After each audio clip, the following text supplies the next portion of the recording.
오늘은 마가복음 1장 1절로 8절 말씀을 중심으로 해서 복음이 복음되게라고 하는 제목으로 하나님의 말씀을 전하도록 하겠습니다.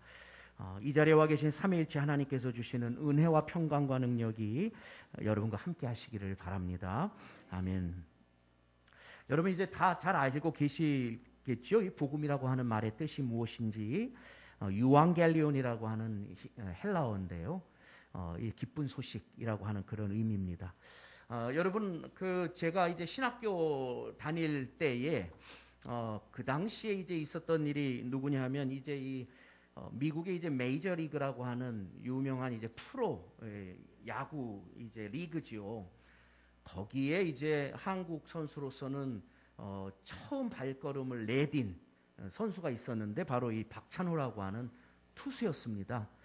지금도 이렇게 기억이 나는 것은 이제 시차가 있음에도 불구하고 많은 학생들이 그 휴게실에서 박찬호 선수 게임이 있는 날이면은 그 휴게실 좁은 데 모여가지고 옹기종기 앉아가지고 TV를 켜놓고 그 경기를 막 시청을 하고 막 그랬어요. 이제 저도 이제 그런 적이 있습니다.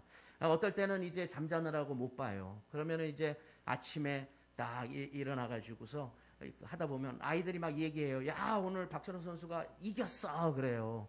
그러면은 그냥 다들 야, 이겼구나. 그러면서 막 기뻐하고 막 그래요. 그 이겼다는 소식이 기쁜 거예요. 이겼다는 소식이. 여러분도 다 기억나시겠습니다만은 2002년 월드컵 때 우리 한국이 어땠습니까?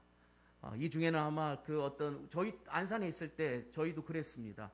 그 어떤 고등학교 강당 애들 그냥 주변 분들이 다 모여가지고 거기서 막 응원을 했잖아요. 응원하고. 그래가지고서 4강 신화까지 그렇게 올라가지 않았습니까? 참 많은 한국 사람들이 그때 참 그 축구 경기로 인해 가지고 많이들 이제 기뻐했을 것입니다. 자, 그런데 여러분, 제가 여기 그랬어요. 한국 사람들은 그것이 기쁜 소식이에요. 강호들을 하나하나 깼을 때, 와, 대한민국 기쁜 소식이에요. 갑자기 또 그때 외쳤던 게 생각나네요. 대한민국 짝짝짝짝짝. 아직도 다 아셔. 그렇죠? 그만큼 그냥 좋은 소식으로 다 우리에게 들려왔어요. 근데 그 경기가 우리에겐 기쁜 소식인데 이긴 경기가 진 나라는 어때요? 진 나라. 진 나라에게는 기쁜 소식이 아닌 거예요. 한쪽은 막 기쁘고 경기 끝나고 나서 선수들 보면 알죠. 이긴 쪽은 기뻐가지고 막 뛰고 막 이러단 말이에요. 진 나라는 어때요? 푹 꺼져가지고 말이죠. 눈물 흘리기도 하고 앉아가지고 일어나질 않고 누워서 일어나질 않고 막 그렇단 말이에요. 자, 이게 기쁜 소식이라고 하는 게 도대체 무엇일까를 오늘 좀 생각해 보고 싶은 거예요. 여러분, 로마 시대에 이 기쁜 소식, 복음, 유앙겔리온이라고 하는 이 용어는 기독교인들에게 쓰여졌던 용어가 처음엔 아니었어요.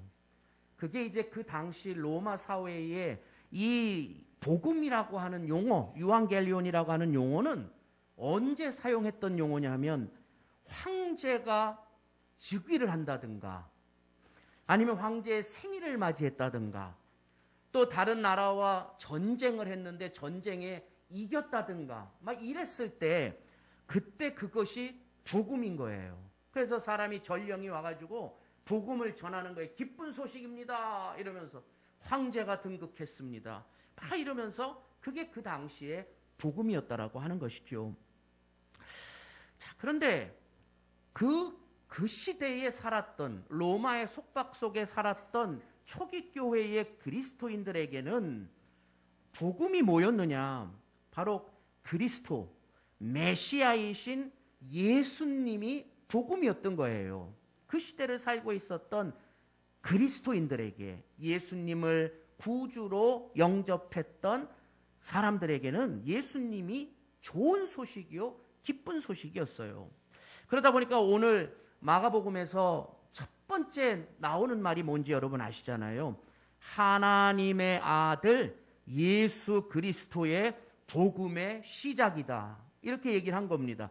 이 마가와 또 여러분이 잘 아시는 베드로의 고백에 보면 무슨 얘기가 나오는 거예요? 똑같은 얘기죠. 예수님이 바로 그리스도시고 메시아시고 그분은 하나님의 아들이라 그런 말이에요. 그런데 여러분 이 말이 상당히 그 시대적 상황에서는 쉬운 말이 아닌 거예요. 이렇게 고백한다는 것이. 왜 그러냐 하면 여러분 이제 그 성경에 나와 있는 그 데나리온이라고 하는 그 화폐 단일 아시죠? 여기 이제 그림에 나와 있는 게 한 데나리온 이 동전이에요. 이게 한 데나리온 동전인데 여기에 이제 이 그 주변에 새겨진 글씨가 있어요. 요 라틴어가 있는데 이 글귀가 이제 어떤 말이 거기 쓰여 있냐면은 이런 말이 쓰여 있는 거예요. 아우구스투스 티베리우스 시저 신 아우구스투의 아들 이렇게 되어 있어요. 그러니까는 이 바로 위에 나와 있었던 이 동전은 이게 이제 누구냐면은 티베리우스라고 하는 그 당시의 로마 황제의 얼굴이 그려져 있는 거예요. 이 얼굴 모양이. 그러면서 이제 그 글귀가 이렇게 나와 있는데 여러분 이제 시저라고 하는 말 다 들어보셨죠? 이 시저라고 하는 말은 무슨 뜻이냐 하면은 최고 통치자라는 그런 뜻이에요. 시저, 황제 이런 말이에요. 그런데 이제 이 시저라고 하는 말은 이제 발음을 좀 변화시켜서 카이사르라고도 하고 성경에는 뭐라고 적혀 있냐면 가이사라고 나오잖아요. 가이사가 시저란 말하고 똑같은 얘기예요. 그러니까는 그 당시에 최고 통치자 황제를 이야기하는 거예요. 그런데 예수님 당시의 신은 누구였단 말이냐? 이 동전에 나와 있는 글귀를 보면 일대 황제, 로마 일대 황제 아우구스투스가 그 로마 사람들에게는 신인 거예요. 그리고 그의 아들 티베리우스가 누구냐? 신의 아들이라고 불린 거예요. 그 당시 로마 사회에서는. 그런데 말이죠. 그리스도인들은 누구를 신의 아들이라고 얘기해요? 예수님을 신의 아들이라고 얘기하고. 그리고 그 신은 또 누구예요? 예, 황제를 얘기하는 게 아니고 구약의 여호와 하나님이 진정한 신이라고 고백을 하고 그 신의 아들 예수님을 고백한 거예요. 그렇기 때문에 그 고백이 그 로마 당시에 있어서는 반역죄가 될 수 있는 고백인 거예요. 왕은, 신의 아들은 황제의 아들인데, 그런데 그리스도인들이 신의 아들이라고 그러면서 누굴 얘기하느냐? 예수님을 얘기한단 말이에요. 바로 그만큼 나라에 반역하는 반역죄인으로서 그걸 무릅쓰고 그런 고백을 하는 것이지요. 자, 그렇기 때문에 여러분, 그 당시 여러분이 잘 아시는 것처럼 구약에서부터 유대인들은 누구를 기다렸습니까? 메시아를 기다리고 있었잖아요. 그랬는데 그 사람들에게 있어서는 바로 그 메시아, 하나님의 아들 예수 그리스도, 그분은 어떤 소식이 된 거예요? 기쁜 소식이 된 거예요. 기다리고 있었던 메시아가 오셨잖아요. 그렇기 때문에 그게 기쁜 소식이 된 것입니다. 자, 오늘 여러분 구약 본문을 보시면 그 내용을 우리가 어느 정도 짐작해 볼 수가 있어요. 마가가 이 이사야의 예언을 현실 속에 적용을 하는 거예요. 예수님에게 적용을 하고 있는데 이 오늘 구약 본문은 이사야서인데 이 이사야서가 쓰여진 시기를 바벨론 포로기 후기의 상황에 그때 하나님께서 하신 말씀이에요. 그러니까 이제 바벨론 포로에서 거의 끝나갈 무렵에 뭐라고 얘기하시느냐 하니까 이렇게 하나님이 얘기하시는 거예요. 너희의 하나님이 이르시되 너희는 위로하라. 내 백성을 위로하라. 너희는 예루살렘의 마음에 닿도록 말하며 그에게 외치라. 그 노역의 때가 끝났고 그 죄악이 사함을 받았다. 이스라엘 백성이 왜 바벨론의 포로로 잡혀갔어요? 하나님께 범죄했기 때문에. 하나님의 심판으로 말미암아 포로 생활에 들어갔는데 이제 너희들이 포로 생활의 노역에서 끝날 것이고 그 다음에 너희 죄가 이제는 사함을 받게 될 것이다라고 하는 그런 소식을 전해주는 거예요. 그래서 그 전에 얘기하죠. 그의 모든 죄로 말미암아 여호와의 손에서 벌을 배나 받았다. 너희가 포로 생활하면서 하나님의 심판을 받았다는 얘기를 여기서 합니다. 자, 그러면서 이제 해방을 맛보기 전에 뭐라고 얘기를 하느냐? 준비를 해야 돼요. 마음의 준비. 외치는 자의 소리여 이르되 너희는 광야에서 여호와의 길을 예비해라. 광야에서. 지금 광야 같은 포로 생활을 하고 있잖아요. 이스라엘 백성이. 그 포로 생활하는 이스라엘 백성에게 회복을 예시하시면서 하나님이 준비하라는 거예요. 그걸 준비하라. 어떻게? 광야에서 여호와의 길을 예비하라. 사막에서 우리 하나님의 대로를 평탄하게 하라. 골짜기마다 도두어지고 산마다 언덕마다 낮아지고 고르지 아니한 곳이 평탄하게 되고 험한 곳이 평지가 될 것이요. 그 다음에 어떤 일이 벌어지느냐? 여호와의 영광이 나타나고 모든 육체가 그것을 함께 볼 것이다. 이는 여호와의 입이 말씀하셨느니라. 하나님께서 이제 다시 그들에게 나타나셔서 그들의 만왕의 왕이 이제 되어주실 것인데, 이제 이 말씀을 마가가 적용하는 거예요. 자기의 상황에. 어떻게 적용을 했느냐? 여러분, 그 당시에 이스라엘은, 예수님 당시 이스라엘은 바벨론이 아닌 누구의 속박을 받고 있었어요? 로마의 지배, 속박을 받고 있었잖아요. 근데 단순히 예수 그리스도의 복음은 거기에 머물러 있는 게 아닌 거예요. 로마의 속박보다 더 근본적인 게 있는데 그게 뭐예요? 죄의 지배인 것이죠. 사도 바울이 바로 그거를 계속해서 설명해 주었고 예수님도 마찬가지예요. 죄의 지배 속에 있었기 때문에 포로 생활하게 된 거예요. 무슨 말씀인지 아시죠? 왜 포로 생활을 했어요? 하나님의 말씀을 거역한 데서 오는 죄에 붙잡혀 있었기 때문에 포로 생활에 온 거란 말이에요. 그런데 그 근본적인 죄의 지배로부터 누가 자유케 하셔요? 예수님이 자유케 해주신다. 바로 그것이 복음이라고 하는 것이에요. 근데 여기서 우리는 물어야 돼요, 여러분. 아까 말씀드렸잖아요. 박찬호나 또 대한민국 축구팀이 이기는 것이 한국 사람들에게는 기쁜 소식이에요. 그러나 상대에게는 기쁜 소식이 아니에요. 자, 여러분 잘 생각하셔야 돼요. 예수 그리스도가 여러분에게 기쁜 소식입니까? 별로 와닿지 않는 소식입니까? 내가 예수님이 나를 죄로부터 자유케 하시는 분이라고 하는 사실을 깨닫게 될 때에야 예수님은 나에게 복음인 거예요. 나의 죄에 대한 깨달음이 없는 사람은 그에게는 예수님의 소식이 복음일 수가 없어요. 간절히 바라기는 주님께서 우리의 죄를 깨닫게 하시고 그 죄를 씻으시는 예수 그리스도를 기쁨으로 모셔드릴 수 있는 저와 여러분의 삶이 되기를 주님의 이름으로 축원합니다. 여러분, 이제 지금과 미래에 오실 그 주님의 길을 우리가 준비해야 돼요. 예수님 당시에 초림으로 오실 메시아로 오실 예수님을 준비하기 위해서 세례 요한이 외친 것과 지금 우리가 다시 오실, 또 지금 이 시간 우리를 찾아오고 계시는 그 주님을 맞이할 그런 그 준비하는 자세가 무엇이 되어야 할지를 우리가 좀 생각해야만 합니다. 여러분, 세례 요한의 준비 사역은 뭐였느냐? 죄사함을 받게 하는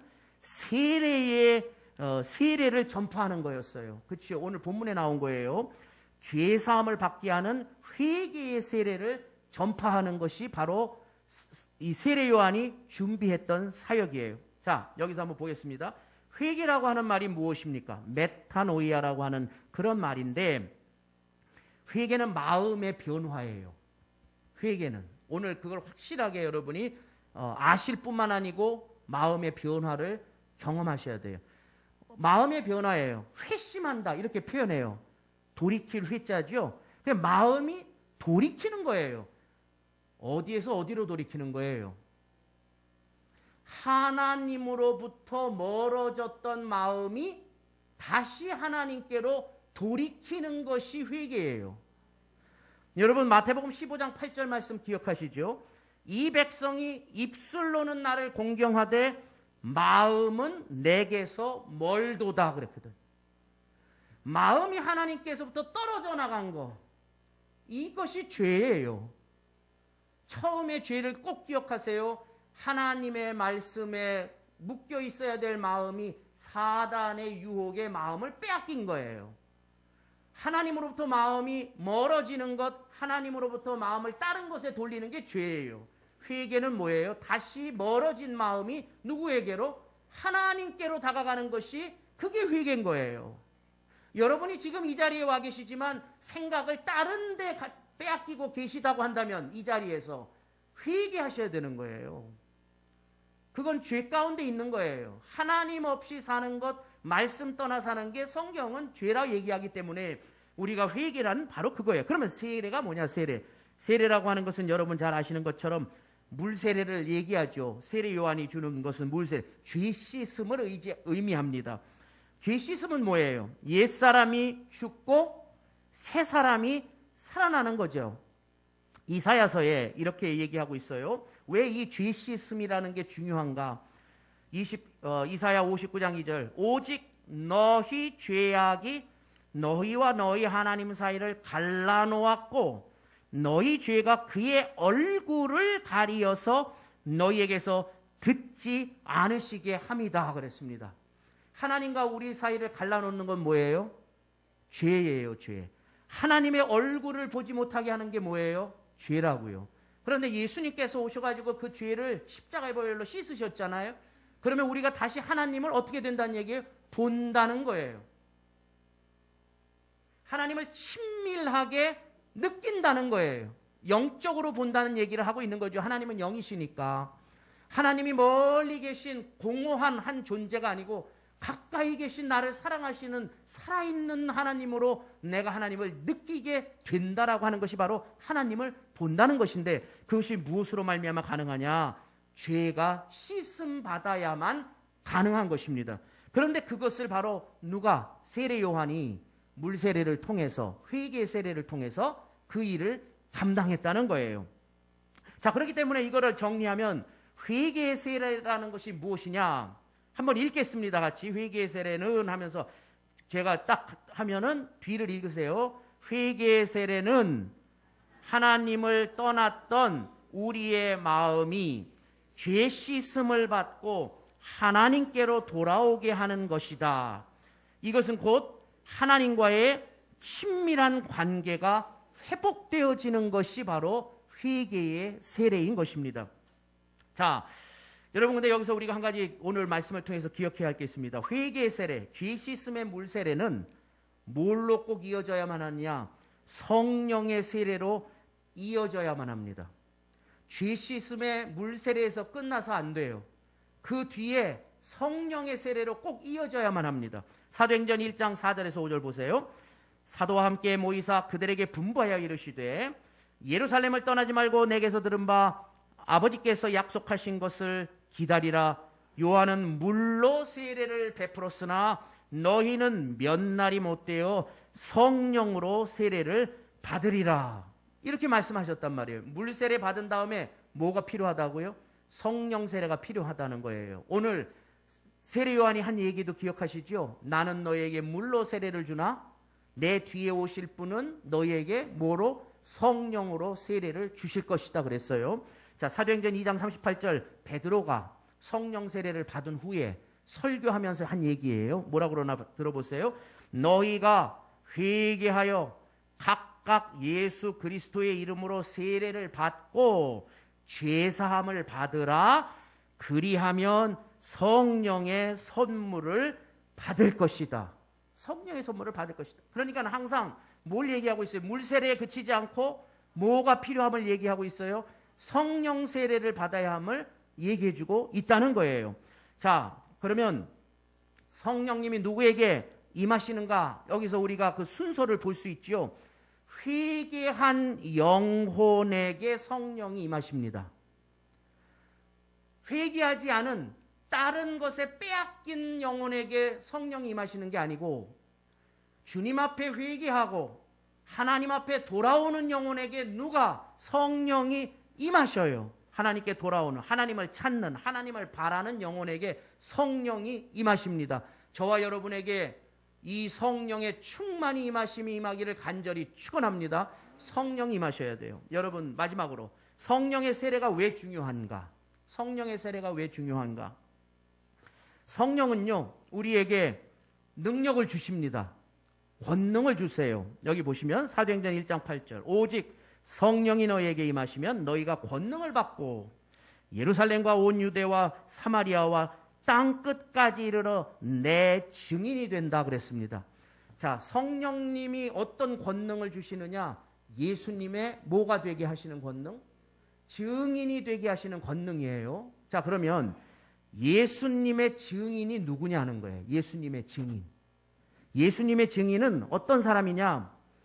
삶으로 예수님을 보여주는 사람이 예수님의 증인입니다. 그거는 어느 때든지 마찬가지입니다. 그의 삶을 통해서 예수님을 보여줄 때 그 사람이 예수님의 증인이 되는 거예요. 여러분들도 다 그렇죠. 말만 하는 사람, 그러나 행동이 안 따라가는 사람을 보면서 예수님을 절대 못 보잖아요. 분명한 것이에요. 그러면 성령께서 우리로 하여금 예수님의 뜻대로 살아가는 그러한 삶을 살아갈 수 있는 능력을 주신다는 그런 의미예요. 자, 여러분, 삶으로 예수님을 보여줄 수 있다는 것은 무슨 뜻입니까? 포도나무이신 예수님께 붙어 있어야만 가능한 얘기예요. 가지인 우리가 예수님 앞에 붙어 있지 아니하면 열매를 맺을 수가 없어요. 그러나 붙어 있으면 많은 열매를 맺는다고 분명히 말씀하셨어요. 자, 그러면 이게 무엇이에요? 성령께서 우리가 예수님께 붙어 있게 하시는 그러한 삶, 그러한 일을 하게 하시고 예수님을 닮은 삶을 성령의 열매를 맺고 살아갈 수 있게 해주신다는 뜻이에요. 여기 잘 보시면 예수님 앞에 어떻게 붙어 있어요? 그러면 여러분 예수님 앞에 어떻게 붙어 있을 거예요? 우리의 마음으로 붙어 있죠? 그 마음이 뭐예요? 친구처럼 사랑과 믿음으로 주님 앞에 붙어 있게 하신다는 거예요. 그러면 거기서부터 예수님을 닮은 삶, 성령의 열매가 거두어지게 하신다는 겁니다. 제가 오늘 포인트를 여기에다 두었어요. 우리가 이제 새벽마다 지금 새벽 기도를 특별히 모이고 있습니다. 이 대림절 특별 새벽 기도의 주제는 하나님과의 친밀한 만남이에요. 그래서 그 만남에 대한 것을 계속 매일매일 우리가 함께 살펴보고 있는데, 여러분 성경에 보시면 하나님이 우리와의 관계를 얘기하실 때 드시는 여러 비유가 있다는 거 다 아실 겁니다. 하나님은 아버지요, 우리는 자녀예요. 또 예수님은 우리의 신랑이요, 우리는 그분의 신부예요. 또 뭐라고 표현되어 있어요? 우리를 예수님은 친구라고 말씀하고 계셔요. 근데 이 모든 것들이 그 중심의 관계의 핵심에는 뭐가 있어요? 사랑이 있어요. 믿음이 있어요. 근데 오늘 특별히 우리는 친구 되신 주님에 대한 생각을 해보고 싶은 거예요. 이게 지난 새벽에 제가 함께 나누었던 이야기인데 이게 너무나 은혜가 됐기 때문에 여러분하고도 함께 나누려고 합니다. 여러분 친구 관계라고 할 때 성경에서 가장 우리에게 잘 알려진 관계가 누구예요? 다윗과 요나단이에요. 자, 진정한 친구의 관계가 어떤 것인가? 우리가 하나님과 친구됨이라고 하는 것을 생각하면서 오늘 말씀을 좀 여러분이 귀담아 들으셨으면 좋겠어요. 다윗과 요나단의 관계를 통해서 우리가 주님과 어떻게 친구 되신 주님과 친밀한 관계를 맺는 삶을 살 것인가에 대해서 오늘 말씀을 드리려고 해요. 여러분 사무엘상 18장 1절에 보면 이렇게 되어 있습니다. 다윗이 사울에게 말하기를 마침에 요나단의 마음이 다윗의 마음과 하나가 되어 요나단이 그를 자기 생명같이 사랑했다. 다윗과 요나단의 친구의 온전한 관계가 어떻게 표현되어 있냐? 요나단과 다윗이 뭐가 하나가 됐다고요? 마음이 하나가 됐어요. 마음이. 요나단의 마음과 다윗의 마음이 하나가 됐어요. 진정한 친구는 바로 그렇다는 거예요. 그러다 보니까 하나 된 마음으로 그 요나단이 다윗을 어떻게 사랑했어요? 자기 생명같이 다윗을 사랑했어요. 하나님의 마음과 저와 여러분의 마음이 하나 되기를 축원합니다. 그 마음이 하나 되면 이 마음 속에서 그 하나님을 향한 자기를 사랑하는 것 같은 생명처럼 주님을 사랑하는 마음을 갖게 된다는 거예요. 여러분, 사무엘상 19장 1절에는 이렇게 나와 있어요. 사울이 그의 아들 요나단과 그의 모든 신하에게 다윗을 죽이라 말하였더니 사울의 아들 요나단이 다윗을 심히 좋아했다. 그래가지고 이제 아버지의 말을 거역하고 다윗을 위해 줬다는 얘기예요. 그런데 여기서 요나단이 다윗을 심히 좋아했다고 표현하고 있어요. 그런데 이 좋아한다는 말이 히브리어의 하페츠라고 하는 말인데 여기에는 무슨 뜻이 있느냐? 기뻐하고 즐거워한다는 뜻이에요. 기뻐하고 즐거워한다. 이런 말이 여기 다 들어가 있어요. 그러니까 그냥 어떤 거예요? 요나단은 다윗만 보면 어때? 마음이 그냥 좋은 거예요. 그 다윗만 보면 좋아요. 다윗만 보면 즐거워요. 다윗만 보면 기뻐요. 여러분들도 친한 사람 보면 그러죠. 친한 사람 보면 마음이 편해진다고 해요. 진짜 친한 사람. 근데 이 요나단이 다윗에게 그런 마음이었다는 거예요. 여러분, 스바냐서에 하나님께서 우리에게 이런 사랑 보여주셨죠. 우리를 잠잠히 사랑하시고 우리를 기뻐하시고 기뻐서 즐거워하시고 이렇게 나오는 거예요. 요나단이 말이죠. 다윗을 그렇게 했다고요. 심히 좋았어요. 다윗이 너무 좋아. 다윗이 너무나 즐거워. 다윗을 막 기뻐해요. 바로 이런 것이 바로 우정의 친구 사이의 온전함인 것이죠. 자, 그 다음에 여러분 사무엘상 20장 4절에 가면 이런 표현이 나와요. 요나단이 다윗에게 이르되 내 마음의 소원이 무엇이든지 내가 너를 위하여 그것을 이루리라. 얼마나 다윗이 좋았는지 요나단이 너 말해봐. 내가 다 해줄게. 네가 원하는 건 뭐야? 내가 다 해줄게. 바로 진실한 친구의 관계가 어떤 것인지를 우리에게 이야기해주고 있는 것입니다. 여러분, 우리의 믿음의 기초는 교리가 아닙니다. 어떤 교리를 내가 동의하고 받아들였다고 해서 그것이 우리의 믿음의 기초가 아니에요.